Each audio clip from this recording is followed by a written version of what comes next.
Here is a question. Read it carefully and think about the answer. Let us solve it step by step. Let us first understand the key concept here. Dipole moment arises from asymmetric charge distribution. Aromatic systems with polar functional groups and charge delocalization can have significant dipole moments. Moving on to the next step.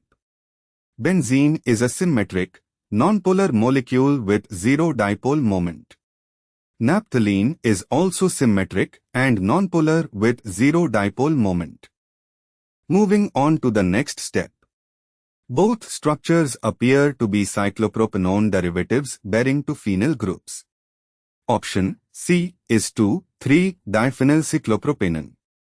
Cyclopropanone itself has an exceptionally large dipole moment, 4.39d, because the cyclopropanyl cation, 2pi aromatic system, stabilize a zwitterionic resonance structure C3H2 is equal to O-, C3H2 plus aromatic O-.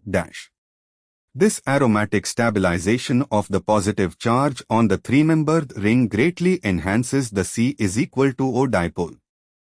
And for the final step, option C is 2,3-diphenylcyclopropanone, where the two phenyl groups further stabilize the cyclopropanol cation through resonance, maximizing the contribution of the zwitterionic form and thus maximizing the dipole moment.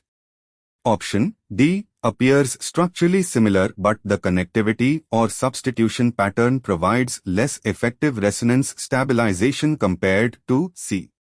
The cyclopropanone ring in C benefits from 2pi Huckel aromaticity of the cyclopropanol cation in its resonance structure, and the two flanking phenyl groups further stabilize this cationic character, making the zwitterionic resonance structure dominant and producing an exceptionally large dipole moment exceeding typical carbonyl compounds. Therefore, the correct answer is C. Therefore, the correct answer is option C.